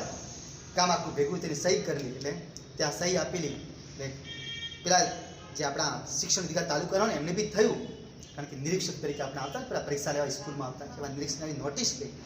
એને થયું કે આટલો બધો ગામના લોકોની સહી તો કંઈક તો હોવું જોઈએ. એટલે એને જોવું હતું. પેલા લોકોએ ટાઈમ આપ્યો ગામના સરપંચને બધા ભેગા થઈ કે તમે એક્ઝેક્ટ 11 વાગે, 11:05 કેમ કે 10 કેમ ત્યારે આવો. આ ભાઈડો છે ને ઘેરથી ફોટો લઈને આવે ને કૃષ્ણ ભગવાનને બેસાડે છે અને પછી પ્રાર્થના ચાલુ કરીને 15-20 મિનિટ તો પ્રાર્થના જ ચાલે ખાલી અમારે. ખબર છે ને પ્રાર્થનાના શબ્દો હતા? વિશ્વાસુ નાઓ વિશ્વાસુ, મારા કોણ લૂછે આંસુ. આ પ્રાર્થના યુટ્યુબ પર સાંભળજો, મજા આવશે. એના શબ્દો ખતરનાક છે, બધા જોરદાર શબ્દો છે, આપણા જીવનમાં ઉતરી આવ્યા છે. આ પ્રાર્થના મનસુખ માસ્તરના સમયથી થતી હતી. એટલે સાહેબ જવા આવ્યા અને પ્રાર્થના ચાલુ થઈ. દૂર બાબત જોયું, ગામના લોકો તરત કે ના જાઓ આગળ જઈને પ્રાર્થના બંધ કરાવો, પ્રાર્થના બંધ કરાવો. પેલો નિરીક્ષક કહે છે કે હું ભગવાન નથી, હું એક માણસ જ છું. માણસની તાકાત નહીં, ભગવાનની પ્રાર્થના થતી હું વિઘન નાખી, કારણ કે મારે છોકરા ટાપર છે. આજે ખોટી વાત છે. પેલો નિરીક્ષક ના પાડે છે કે પ્રાર્થના પતવા દો, પ્રાર્થનામાં વિઘન ક્યારે ના નાખી શકું, નહીં તો મારું મનુષ્ય અવતાર નકામું કહેવાય. એ તો ધૂનમાં લીન થઈ ગયો. માસ્તર જે નિરીક્ષક આવે છે ને કે આટલી મસ્ત પ્રાર્થના મારી જિંદગીમાં આટલો મોટો તો પહેલી વાર સાંભળી છે. કેટલા રાગથી ગાય છે, છોકરા કેવા લીન થઈ, બધા એક લીન થઈ કરતા નહીં આપણા હનુમાન ચાલીસા ગાતા ડેલી 10,000 કેટલું મોટું પાઠ થતું ના એ રીતનું. એટલે એનો મતલબ એ થયો કે આખી પ્રાર્થના પતી 15-20 મિનિટ નીકળી, ગામના લોકો તો ક્યારેની કીડીઓ ચડતી હતી, ક્યારે એને માર ખવડાવી, ક્યારે એને દૂર કરાઈ ગઈ. અને પછી નિરીક્ષક, પ્રાર્થના પૂરી થઈ, નિરીક્ષક દેખાય એટલે મનસુખ માસ્તરે આંખ ખોલી અને જુએ છે તો નિરીક્ષક સાહેબ એ પોતે તરત ઊભા થઈને પ્રણામ કરે છે. નિરીક્ષક સાહેબને કહે છે, સાહેબ મારી ભૂલ થઈ ગઈ કે તમારી આવવાની મને તારીખ ખબર નહોતી, સમય ખબર નહોતો, નહીંતર હું તમારા માટે સગવડ કરી રાખે અને તમને આવકાર ના આપી શક્યો, પ્રાર્થના ચાલુ હતી બદલ મને માફ કરજો. નિરીક્ષક કહે છે કે ભાઈ મને તો આટલી સુંદર પ્રાર્થના લાગી કે પ્રાર્થનામાં જ બધું મને મળી ગયું. જાણે કે મને ચા પાઈ કે આસન આપ્યું, ખુરશી આવી, બધું જ મને મળી ગયું. હું તો લાઈફમાં પહેલી વાર આ પ્રાર્થના સાંભળી, ખરેખર આ શબ્દો કેટલા મસ્ત હતા. ગામવાળા કે આપણે લાયા હતા ભાઈને કાઢવા માટે, ના તો ભાઈડો અમેથી. પહેલા એવો નિયમ હતો કે નિરીક્ષક જે આવે એ નિરીક્ષક આવે તો એ દૂરથી આવતો હોય, એટલે એના ગામમાં સરપંચ હોય કે ગામનું મુખી હોય એના ઘેરને ભોજન બનાવવું પડે, લાડુ શીરો ખવડાવવો પડે, પછી ત્યાં બળદગાડીમાં લઈને આવવું પડે. ગામમાંથી એને આ માન આપવું આટલો મોટો સાહેબ કહેવાય, અને એમના 2-3 માણસો હોય. એટલે આ બધું ગામવાળાએ કર્યું હતું. કોના કારણે? ખાલી મનસુખ માસ્તરને કઢાવવા માટે. લાડુએ ખાધાને બધું કર્યું, પણ આ ભાઈએ તરત કહી દીધું મનસુખ માસ્તરને, કારણ કે પહેલા નિરીક્ષકને એટલો અધિકાર હતો કે જે સાહેબની સર્વિસ બુક હોય એ સર્વિસ બુકમાં પોતે લખી આપતો, કાની પ્રમોશન કરો અને બઢતી આપો, કાં તો આના પગારમાં વધારો કરો. એટલે પેલા તરત સાહેબે કીધું કે નિરીક્ષક સાહેબે મનસુખ માસ્તરને તમારી સાહેબ લાવો સર્વિસ બુક. એટલે ગામવાળા તરત દોડતા કૂદતા થઈ ગયા, હા હમણાં કોઈક લક્ષણ ચેકો મને દૂર કરશે. તરત બોલે છે કે મનસુખ માસ્તરને નીચે લખી નાખ્યું કે આજથી હું તમારો 5 રૂપિયા પગાર વધારો કરું છું અને સરકારને રિક્વેસ્ટ કરું છું. નીચે લખી નાખ્યું કે આ ભાઈને છે ને પ્રમોશન આપવામાં આવે, બઢતી આપવામાં આવે, અને જેટલી સ્કૂલો ચાલે છે ને એમાં પ્રાર્થના આ ભાઈને સોંપી દે, પ્રાર્થના શીખવાડી શકે. ગામમાં તો વળી પાછા કે આ નેટ કરી તો આપણે કઢાવા લાવ્યા હતા, આ તો એને શું કરી નાખ્યું, બધું આખું ઉલટ કરી નાખ્યું. કાંઈ વાંધો નહીં. ગામવાળા પછી ઘેર, પેલા સાહેબે ઘેર. મનસુખ માસ્તરને ત્યારથી ખૂબ મન પ્રવૃત્ત થઈ ગયું કે આજે ભગવાને મારી કંઈક સાંભળી છે, નહીંતર આ વસ્તુ મારા જોડે ના આવે. બરાબર ખુશ થાય છે ભગવાન ઉપર કે ભગવાન આજે મારી કંઈક સાંભળી છે, અને ઘેર જઈને ઉજવણી બધી વાત કરે છે કે આજે આવી ઘટના ઘટી, ગામ આખું આપણી વિરોધમાં છે. ઉજવણી કે કંઈ નહીં, છોકરા તમારી પક્ષમાં છે ને તો છોકરા બધા પક્ષમાં, છોકરાને તો હું ખૂબ ગમું છું. વાત પછી 3-1 મહિના વળી વીત્યા છે, છોકરા તો એ જ ભણે ને એ જ બધું. આ મનસુખ માસ્તર ફરી પાછો એકવાર ડાકોર જાય છે. ડાકોર ભગવાનની પૂજામાં લઈને જોયેલો, ભગવાનને આટલી પૂનમના દિવસે ભગવાનની ફાગણ સુદ પૂનમનો નિયમ છે, ભગવાનને બધા જ ઘરેણા દાગીના બધું પહેરવામાં આવે છે. ફાગણ સુદ પૂનમના દિવસે ગયો મનસુખ માસ્તર ત્યાંથી ટેક લઈ લે છે કે ભલે સ્કૂલમાં રજા હોય કે ના હોય, મારે કામ હોય કે ના હોય, નવરો હોય કે મારે ગમે એટલું કામ હોય, પણ પૂનમ તો ડાકોરમાં જ કહીશ. આવો હાથમાં જળ લઈને ત્યાં સંકલ્પ કરી દે છે.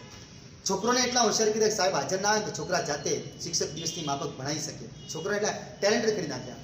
એટલે પૂનમના દિવસે પોતે જતા રહે, વહેલા આવે તો છોકરાને ભણાવે, નહીં આખો દિવસ રજા દે, છોકરા જાતે ભણતા હોય. પણ છોકરાને કોઈ ફરિયાદ નહીં, દરેક છોકરાને કામ સોંપી જાય, તારે ગણિત ભણાવો, તારે અંગ્રેજી ભણાવો, તારે ગુજરાતી ભણાવો, આ બધું કહી જાય. છોકરા એટલા ઇન્ટેલિજન્ટ થઈ ગયા હતા, કારણ કે મનસુખ માસ્તરમાં એટલા પુરવાઈ ગયા હતા. એટલે ગામવાળા પોઈન્ટ મળી ગયો, હા હવે રેડ પડાવી તો પૂનમના દિવસે જ પડાવી કે આ ભાઈડો હાજર ના હોય ને આપણે એના કરતાં મોટા નિરીક્ષકને બોલાવો જે આપણા પ્રાંતનો હોય. એનો અર્થ થયો કે વડોદરામાં સયાજીરાવ ગાયકવાડ, સ્કૂલો બધી સયાજીરાવ ગાયકવાડ હસ્તગત ચાલતી હતી. ડાયરેક્ટ સયાજીરાવ ગાયકવાડના હેઠળ જે શિક્ષણ મંત્રી હોય એને ફરિયાદ કરી, ગામના લોકો બધા સહી કરી અને આખું લેખિતમાં લખી આપે છે કે તમે પૂનમના દિવસે જ મારા સ્કૂલમાં રેડ પાડો, તમે જુઓ મનસુખ માસ્તર હાજર નહીં રહેતો, છોકરાની મળે ભણે છે, ના બધા બાવા બની જશે, બધા સાધુ સંતો બની જશે, અમારું મોટાની પછી પાલન પોષણ કોણ કરશે? આવી બધી ફરિયાદો લખી. સયાજીરાવ ગાયકવાડને પણ આવું થયું કે કંઈક તો તથ્ય હોવું જોઈએ, આખું ગામ સહી ના કરે. એટલે મોટા શિક્ષણ અધિકારી મોકલે છે, તારીખ આપી અને કીધું પૂનમનો દિવસ જ પસંદ કર્યો. પણ પૂનમના દિવસે તો મનસુખ માસ્તર જતા રહે. ગામવાળા તો એ જ જોઈતું હતું. ગામવાળા એકબીજાને ખબર રખાવે, આડોશી પાડોશીને પૂછે કે તમે નજર રાખજો, ધ્યાન રાખજો કે પેલો જાય કે નહીં જતો. નહીં તો જેને ખબર મળી ગઈ કે ઉપરથી આજ મોટા શિક્ષણ અધિકારી આવવાના છે તો જવાનું કદાચ ટાળી દેશે. પણ પેલો તો પોતાની મસ્તીમાં જ મસ્કૂર હતો કે આપણે તો જવાનું એટલે જવાનું પૂનમના દિવસે. છોકરોને પહેલા દિવસે કામ સોંપેલું કે તમે તારા કામ કરજો ને હું જતો આવીશ. કેટલાય લોકોએ ધ્યાન રાખ્યું. મનસુખ માસ્તરનો સમય પૂનમ આવી, પૂનમના દિવસે સવારે વહેલા ઉઠી જતા રહ્યા ડાકોર મુકામે. આ બાજુ શિક્ષણ અધિકારી જે આવ્યા પ્રાંતમાંથી, વડોદરાના સયાજીરાવ ગાયકવાડના, અને ગામના મુખીને ત્યાં જમવાનું, ગામના મુખીને જમાડે છે, લાડુઆ ખવડાવે છે, સ્ટેશન ઉપર બળદગાડીને લેવા જાય છે. ગામના કેટલાય યુવાનો ઘરડાઓ ભેગા થઈ ના શિક્ષણ મંત્રીના કાનમાં એટલી કાન ભંભેરણી કરીને કોઈ સીમા નહીં. બસ એ જ સમય કીધું 11:05 કે અમે સ્કૂલમાં જઈએ, ત્યાં જોજો તમે આજે સાહેબ હાજર નહીં. ને છોકરા કેવી પ્રાર્થના કરે, છોકરા શું ભણે તમે જુઓ, પછી તમે પગાર શેનો આપો છો? આખી બધી વાત થઈ શિક્ષણમાંથી કે જો હું જોઈશ ભાઈ રૂબરૂ મને ખબર પડી જશે. હવે કુદરતને શું મંજૂર. મનસુખલાલ તો ત્યાં જતા રહ્યા. ડાકોરમાંથી ભગવાનના જમણા અંગૂઠામાંથી એક તેજ પ્રગટ થાય છે. સેમ ટુ સેમ મનસુખ માસ્તર બની અને સ્કૂલના 11માં 5 કમે હાજર થાય છે. એ જ રૂપ એ જ છોકરાએ ત્યાંથી પૂછ્યું સાહેબ આજે તમે જવાના હતા ને પૂનમ? તો કે વહેલો ગયો તમે ટેક્સી મળી તરત પાછો આવી ગયો, પ્રાઇવેટ ગાડી મળી ગઈ. છોકરાએ ખુશ થાય. હા પ્રસાદ તો મળશે, બરાબર પ્રસાદ મળે. પણ એક છોકરાએ ડાયરેક્ટ પૂછી નાખ્યું સાહેબ આજે તમે રૂપાળા ખૂબ લાગો છો. હા કે તો બતાવેલું રીત લખેલું છે કે તમે રૂપાળા ખૂબ લાગો છો આજે. તો આ તો ગાડીઓ મુસાફરી સર નાઈ ધોઈ ગઈ ફ્રેશ થઈને દાઢી બાડી કરી એટલે ફ્રેશ લાગ્યું છે. પણ હવે એમના ભાગ કેવા સ્વયં ભગવાન કૃષ્ણ એમને ભણાવવા માટે આવ્યા હતા. આ સત્ય ઘટના ખાલી મજાકની વસ્તુને તમે વિચાર કરજો. આ તમે જે અહીંયા જ્ઞાન મેળવો છો ને આ ક્લાસ પ્રત્યે જે માન ને પ્રતિભા તમારી હોય આમાં ઊંડા ઉતરજો. હંગાત આપણા ક્લાસને સાંકળજો કે આપણો ક્લાસ એમાં કઈ ઊંડો નહીં રહેતો ને ક્યાંક અમારા જગ્યા ઉપર ભણીને જતા રહે તમે મૂર્ખ ના રહેતા. સાચો ખોટી વાત છે એ ઓળખી લેજો ક્યારેક ક્યારેક રૂપાળા લાગુ થાય.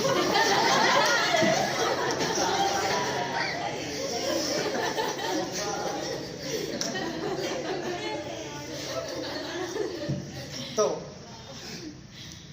મનસુખ માસ્તર એ જ પાછો બગલ ફેરવાનો એ જ વેશભૂષા કૃષ્ણની મૂર્તિ ફોટો બહાર કાઢીને ખુરશી પર બેસાડે છે. ગામના લોકો બધા બહાર, એમને તો કોઈ શંકા જ નહીં, ખબર જ નહીં ટોટલ. એ જ પ્રાર્થનાની શરૂઆત કરી. વિશ્વાસુ ના વિશ્વાસુ કોણ લે છે મારા આંસુ. પ્રાર્થના ગામના લોકોના પેટમાં તેલ રેડાયું કે આવ્યો ક્યાંથી, કોણે ચાડી ખાધી, આપણામાંથી કોણ દોઢ થયો. એ પેલા ઝડવા લાગે અંદર કે પૂછે છે કોણે આની ચાડી ખાધી એના ઘેર. તો પેલા કીધું તું ઘેર ખબર તો રાખતો તો વારે ગયા હતા ભાઈ, તો કેમ પાછા તો રસ્તામાંથી પાછો વળી ગયો છે પ્રાઇવેટ સાધન લઈ, નહીતર પાછો આવે જ ના ભાઈડો કોઈ દિવસ, બરાબર. એટલે તર્ક પોતે પ્રાર્થના પતિ ફરી પાછો એ જ નિરીક્ષક મોટા શિક્ષણ અધિકારી ઓળખતા તો હોય જ. ગામના લોકો સરપંચ આખું ગામ ભેગું થયેલું તર્ક કે પ્રાર્થના ચાલુ તરીકે વિઘન કરો. પેલો સાહેબ ના પાડે કે ભલે હું શિક્ષણ અધિકારી છું પણ કે વિદ્યા મારી માતા છે, પ્રાર્થનામાં કોઈ દિવસ હું વિઘન ના કરી. પ્રાર્થના પતવા દો. ગામડા સમજી ગયા કે પ્રાર્થના જ બધાને બરબાદ કરે છે. જેને પ્રાર્થના સાંભળીને એ આના ધૂની થઈ જાય છે. પણ પેલો તોય ના પાડે હું વિઘન ના નાખું, પ્રાર્થના પતવા દો. મારી જિંદગીમાં મેં પહેલી પ્રાર્થના સાંભળી આવી. આવી પ્રાર્થના કોઈ દિવસ ના સાંભળી. સાહેબો કેટલા લીન, છોકરા કેટલા લીન, કેવી પ્રાર્થના થાય છે વિચાર તો કરો તમે. અને તોય તમે મૂર્ખ માણસ કહો કે આ સાહેબની વિરુદ્ધ તમે ફરિયાદ કરો છો. કેટલું સારું શિક્ષણ તમે બધું પૂછ્યું. ના એ બધું ચાલે જ ના. આપણે ભણાવે ત્યારે જોજો તમે, ખાલી પ્રાર્થનાની મશગુલતા હો તમે, પણ ભણાવે શું જોજો તમે. પ્રાર્થના પતિ મનસુખ માસ્તરની આંખ ખોલી, છોકરાએ આંખ ખોલી, સામે જુએ છે શિક્ષણ અધિકારી. ફરી મનસુખ માસ્તર જે ભગવાન કૃષ્ણના વેશમાં છે, મનસુખ માસ્તર આજે એટલા જિલ્લા શિક્ષણ અધિકારીને પ્રણામ કરે છે. એના ભાગ કેટલા હશે સ્વયં પરમાત્મા એ શિક્ષણ અધિકારીને પ્રણામ કરે એટલે કેવું કહેવાય. ખાલી વિચાર કરો ભગવાનને પોતાના ભક્તો માટે કયા કયા કામ નહીં કરવા પડતા. વિચાર તો કરો તમે. ને તો આપણે ભગવાનને ઠપકો આપવું, લો ભગવાન બધું ખોટો કરે છે. આપણો અધિકાર છે ભગવાનને કહીએ કે આપણે એ તો બધું સારું જ કરે છે પણ આપણે ગમતું નહીં. હજે ખોટી વાત છે. એટલે એનો અર્થ એ થયો એને પ્રણામ કર્યા અને કીધું તરત ઉભા થઈ મનસુખમાં મારી ભૂલ થઈ, તમારી આવવાની મને કોઈ તારીખ ખબર નહીં, તમે અચાનક આવ્યા, નહીં તો તમારી આગતા સ્વાગતા માટે બધું તૈયારી રાખે છે.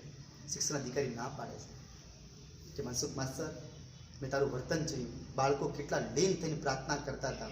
તારો જેવો જો શિક્ષકો આ સ્ટુડન્ટને વિદ્યાર્થીઓને મળે ને તેમનું ભાગ્યનું ઉદય થઈ જાય છે. પણ આ ગામવાળા એટલી બધી ફરિયાદો કરી એટલે મારે સ્વયંને આવવું પડ્યું છે. ગામવાળાને કહે કેટલું બધું બોલે છે શિક્ષણ અધિકારી કે તમે પાપી કહો, અધર્મી કહો કે આવો સાહેબ તમારા ગામમાં કોઈ ભાગ્યથી જ મળે તમને, બાકી તમારા છોકરાનો સાહેબ મળે જ નહીં. આના ગુણ જોવા શું કરે. ના ગામવાળા તમને સરપંચ બધા વિરોધ કરે, સાહેબ આવું ના ચાલે, તમે ના થઈ ગયા છો, કાં તો બધા એક જગ્યાએ ભેગા થયો લાજ રિશ્વત દો છો તમે. એ શિક્ષણ અધિકારી મોઢા પર કહી દે છે. પ્રાર્થનાથી પીડા ન થાવ. આ છોકરોનો પ્રશ્ન પૂછો કે સાહેબ ભણાવે છે શું, તો બધા એમને બેસાડી રાખ્યા. સાહેબ પ્રશ્ન પૂછવાની શરૂઆત કરે છે. જે છોકરાને પ્રશ્ન પૂછે સાહેબ આંગળી ચૂકે એટલે હાથમાં પેલા ઊભો થાય તરત જે પ્રશ્ન પૂછે તત્કાળ જવાબ એક પળની અંદર. ગામવાળા વિચાર કરે, એટલે શિક્ષણ અધિકારી જોયું તમે કયા પ્રશ્નો કેવા ફટાફટ જવાબ. તમે શું કહો છો? ધર્મનું જ ભણાવે. આ ધર્મ કરતું ને પુસ્તકનું જ્ઞાન છે ને ધાર્મિક જ્ઞાન પણ છે. તો એ ગામવાળા ગરમ થાય. ના સાહેબ આ તો હેલાલા સવાલ તો બધા ગોખાયેલા હોય, બધા ના આવડતા હોય. કંઈક અઘરા સવાલ પૂછો અઘરા તો હું માનું કે આ સાહેબ સાચું ભણાવે છે. પેલા એ પછી ચાલુ કર્યું શિક્ષણ અધિકારી કે ખબર તો પડે, ગામવાળાને ખબર પડવી જોઈએ કે ભક્તિ શું છે, ભજન શું છે. બીજા ધોરણના છોકરાને ઊભો કરીને 5માંથી 7મા ધોરણના પ્રશ્નો પૂછવાનું ચાલુ કર્યું. બીજા ધોરણના છોકરા ક્યારે ચોપડી વાંચી? 5મા 7મા. ડાયરેક્ટ સવાલ કર્યો. 5મા ધોરણમાં પાઠ આવતો હતો કંસને કૃષ્ણનો કંસનો વધ આવે ડાયરેક્ટ અને હાથમાં ધોરણમાં રામનો પાઠ આવતો, રામ અને રાવણ. એટલે તરત શિક્ષણ અધિકારી છેલ્લે બેઠો તો છોકરાને ઉભો કર્યો, ડરતો ડરતો ઉભો થયો. બોલ બેટા, રામે કંસને માર્યો ત્યારે દિવસ હતી કે રાત? રામે, જો પ્રશ્ન સાંભળજો ધ્યાનથી, રામે કંસને માર્યો ત્યારે દિવસ હતી કે રાત? છોકરો ગભરાઈ ગયો, એકદમ વિચાર કરે. પણ જે ભગવાન સામે ઉભા હોય સન્મુખ, એની સામે આંખથી ઈશારો ખાલી, ખબર છે ને, ખાલી આંખથી આંખ મળાય, બેટા બોલ બોલ. મનસુખ માસ્તર ભૂલી ગયા કે બેટા બોલ, જવાબ આપતો સાહેબને. પેલો છોકરો તરત બોલ્યો, સાહેબ તમે ભૂલ કરો છો. બીજા ધોરણનો છોકરો શિક્ષણ અધિકારી કે સાહેબ તમે ભૂલ કરો છો. રામે છે ને રાવણને માર્યો હતો, કૃષ્ણે કંસને માર્યો હતો, તમે ભૂલી ગયા છો. શિક્ષણ અધિકારી વિચાર કરે કે આ શું? પણ નથી ખબર. ગામડા અમે જો પૂછ્યું પ્રશ્ન આવે, ગામડા કે ના ના નહીં પૂછ્યું કોઈ. અહીંથી સ્ટોરી પૂરી થતી નથી, ધ્યાન કરજો. ખાલી આટલાથી મનસુખ માસ્તરને થઈ ગયું. મનસુખ માસ્તર જ્યાં દર્શન કરવા ગયો હતો ને ડાકોર, આજે ભગવાનની મૂર્તિમાં કોઈ તેજ નહોતું દેખાતું. ત્યાં અને ઓટલા ઉપર બેસી રહે છે. કેમ આજે ભગવાનની મૂર્તિમાં તેજ નહીં? મારાથી નારાજ છે કે હું સ્કૂલની રજા પાડીને છોકરોને છોડીને ભગવાનને નહીં ગમતું? એને એવું ખબર ના પડી એટલે દુઃખી. આજે ભગવાને પ્રસાદ, ભગવાને પ્રસાદ ના ગ્રહણ કરી આજે પોતે કે હું પ્રસાદ ના ખાવો છે. કેમ ભગવાન આજે મૂડ વગર બેઠા છે? ને આપણે ઘણા મૂડ પરથી કહી દઈએ કે આ ભાઈનું કંઈક લૂંટાઈ ગયું છે. કે ભગવાનની મૂર્તિમાં ઘણી આપણે થતું હોય તેજ નહીં, એટલે આપણે સમજી જવું આજે ભગવાન કંઈક આપણાથી ઉદાસ છે કે નારાજ છે, કાં તો આપણું કામ કરવા ક્યાં એ ત્યાંથી હટીને ક્યાંક ગયા. બીજું એ જ થાય ને તો જ મૂર્તિમાંથી તેજ જાય ને. આજે ભગવાનને ડાર્ક લાગતા હતા, અંધાર્યું જેવું વાતાવરણ લાગતું હતું. તો એ થોડી વાર બેસી રડતા ચહેરે પોતે સ્કૂલ આવવા માટે ઘરથી ગામડામાં નીકળે છે, પોતાના ગામ આમણે ડાકોરથી. આ બાજુ આખી બધું પતી ગયું અને પેલું મનસુખ માસ્તરના છોકરાઓ જે જવાબ આપ્યા, આ જિલ્લા શિક્ષણ અધિકારી ખુશ થઈ ગયો અને ફરી કીધું લાવો સર્વિસ બુક. તમારે સર્વિસ બુક મંગાવી. ગામમાં થોડી તકલીફ કે મારાથી નાનો અધિકારી 5 રૂપિયાનો વધારો કરે, હું તો એનાથી ઘણો મોટો કહેવું, મારે 5 રૂપિયાનો વધારો ન કરાય. અને લાઈવ લખી આપ્યું કે આજથી હું આ વ્યક્તિનો પગાર 15 રૂપિયા મારા તરફથી વધારાના કરી આપું છું. અને મારી સલાહ છે કે આ વ્યક્તિને શિક્ષક ના રાખો, માત્ર એને પણ નિરીક્ષકનો દરજ્જો આપો. અને દરેક સ્કૂલોમાં જઈ નવી પ્રાર્થનાની, નવી વ્યવસ્થા, આધ્યાત્મિક જ્ઞાન આપવાની શરૂઆત. આટલું બધું લખી આપી દો. સ્વયં કૃષ્ણ ભગવાન હતા, પેલા તો ખુશ જ થવાના. ના ના બાપજી આટલું નહીં. શિક્ષણ અધિકારી કહે છે ગામમાં કે ચલો મને રિટર્ન પહોંચાડો, મારી બસનો ટ્રેનનો ટાઈમ થઈ ગયો, મારી ટ્રેન નીકળી જશે. ગામમાં ફરી તકલીફ. છોકરા અમે જોયું, છોકરા તો એટલા ઇન્ટેલિજન્ટ, બધા સાહેબની સામે જઈને ખુશ જ હતા. સાહેબની સામે જઈને ખુશ જ હોય, કારણ કે ભગવાન સ્વયં ઉભા હતા. એ ગામનું ભાગ્ય કેટલું હશે, એ સ્કૂલનું ભાગ્ય કેટલું હશે, છોકરાઓનું ભાગ્ય કેટલું હશે કે સ્વયં પરમાત્મા ડાકોરનો ધણી જો કૃષ્ણને ભણાવવા આવ્યો હોય અને એ જ બેસીને ભગવાનની પ્રાર્થના, કૃષ્ણ જે ફોટો કરી કૃષ્ણની પૂજા કરી ના કરી, એ તો ખાલી કરો તમારા ભાગ કેટલા હશે. આ ઘણા વર્ષો પહેલાની વાત નહીં, 200-300 વર્ષ થયા, વધારે નહીં થયા. આ વિચાર તો કરી જો ખાલી તમે. અને હવે પેલા ભાઈ જિલ્લા શિક્ષણ અધિકારીએ વિદાય લીધી અને ગામવાળા ફરી પાછા સરપંચ ને મુખી આખું ગામ એને વળાવવા માટે જાય, ટ્રેનમાં બેસાડવા માટે સ્ટેશન ઉપર. અને એ જ ટ્રેન, જે ડબ્બામાં એને ચડવાનું, અને એ જ ટ્રેનમાંથી મનસુખ માસ્તર ઉતરે છે. હવે કેવું થયું હશે બંને સામસામે? મનસુખ માસ્તર તો આખું મોઢું ઉતરી ગયું કે આગળ તો દુઃખી હતો, ભગવાન આજે દર્શન ના આપ્યા. ના જિલ્લા શિક્ષણ અધિકારીને, ગામને, સરપંચને, મુખીને બધાને જોયા એટલે આજે એને ખબર પડી કે આજે નોકરી ગઈ, હવે નહીં દીધું. તરત ત્યાં માફી માંગે છે, નિરીક્ષકને કહે છે જિલ્લા શિક્ષણ અધિકારીને, મારી ભૂલ થઈ ગઈ, મારી પૂનમનો નિયમ છે કે હું પૂનમ ભરવા જાઉં છું. અને મેં પણ છોકરોને એટલા ટ્રેન કરેલા છે કે છોકરા ભણાઈ નાખે છે, મારી સ્કૂલ નહીં પડતી, એટલો મને વિશ્વાસ છે મારા છોકરા ઉપર. પેલો જિલ્લા શિક્ષણ અધિકારી કે મનસુખ માસ્તર કેમ બનાવટ કરો છો? તમે ટ્રેનમાં કઈ જગ્યાએ ચડ્યા? એ તો કહો ખાલી. હમણાં તમે સ્કૂલમાં હતા, હું તમારો પગાર વધારો કરીને આવ્યો છું, તમે આખી પ્રાર્થના કરી, તમારી સમક્ષ ઉભારીને બાળકોને સવાલના જવાબ પૂછ્યા. પેલો મનસુખ માસ્તર કે શિક્ષણ અધિકારી કે મારી કેમ મજાક ઉડાડો, ગરીબ માણસ છું, મને કેમ હેરાન કરો? એટલે મુખી તરત વચ્ચે બોલે, મનસુખ આ બધું છોડી દે, હવે કેમ બનાવટ કરે છે? કઈ જગ્યાએ તું ટ્રેનમાં બેઠો કહી દે. તો હું તો ડાકોરથી આવું છું. તો એ હતો કોણ? જિલ્લા શિક્ષણ અધિકારીને પૂછે છે કે હતો કોણ? તો મનસુખ માસ્તર તરત વિચારે કે આજે મને ખબર પડી હતી કે ડાકોરની મૂર્તિમાં તેજ નહોતું, મારા જગ્યાએ એને આવવું પડ્યું, છે આ સહન કરવું પડ્યું. જિલ્લા શિક્ષણ અધિકારી કહે છે મને માફ કરજો, પણ તમારી સર્વિસ બુકમાંથી પેજ આપો મને અને મારું રાજીનામું સ્વીકાર કરો. પેલો ના પાડે હું રાજીનામું લઈ જ ના શકું, મેં તો તને પ્રમોશન આપ્યું છે, તું ભલે પૂનમ ભર, મને કોઈ વાંધો નથી. તારા છોકરા કેટલા ઇન્ટેલિજન્ટ છે.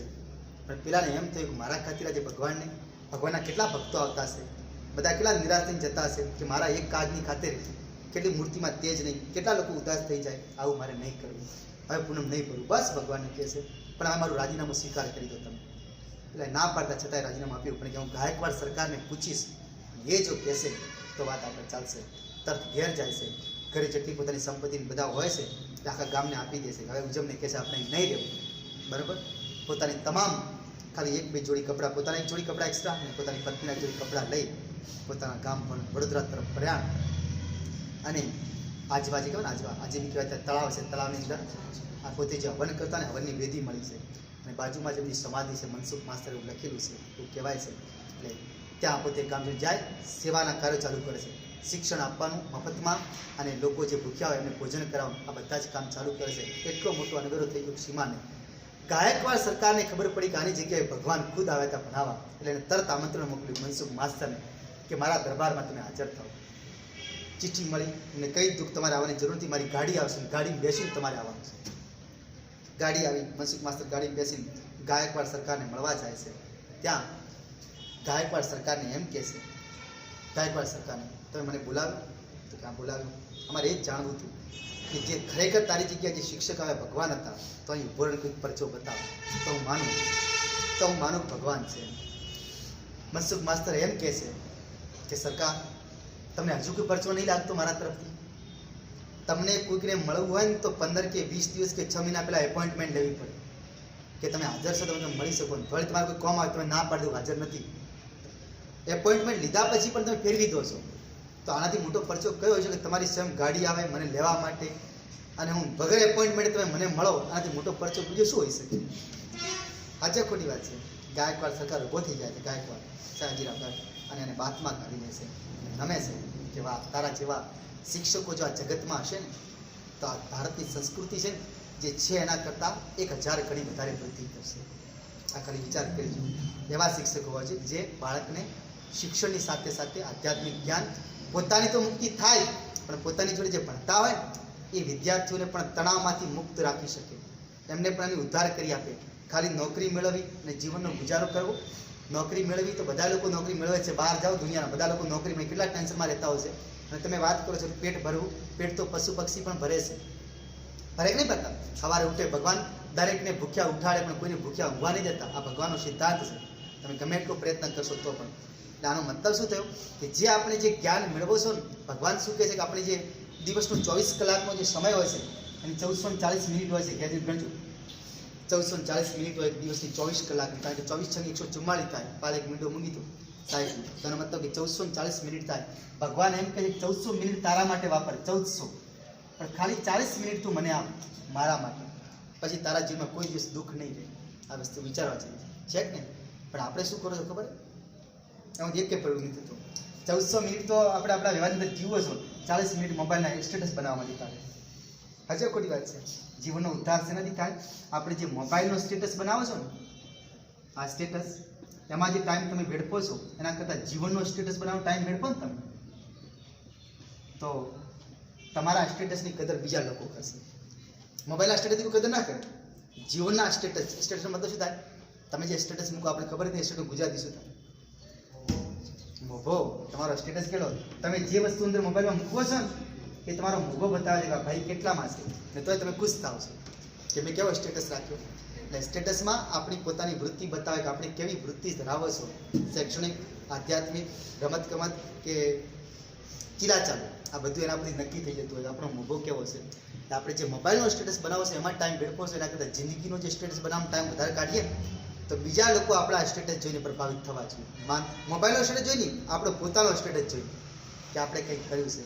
એટલે આ બધું જે જ્ઞાન આપવામાં આવે, આજે બી અમુક ક્લાસો એવા છે, અમુક શાળાઓ એવી છે કે ત્યાં મનસુખ માસ્તર જેવા શિક્ષકો છે. એટલે તો મોરારી બાપુ જેવા, આ બધા સાહિત્યકારો છે, માયાભાઈ આહિર જેવા બધા આ લોકો આજે બી પેદા થાય છે, સાંઈરામ દવે જેવા. ને જો આ કંપની બંધ થઈ ગઈ હોત ને મનસુખ માસ્તર જેવા શિક્ષકોની, તો ભારતમાં બધા આતંકવાદી જ ભરાયા હોત.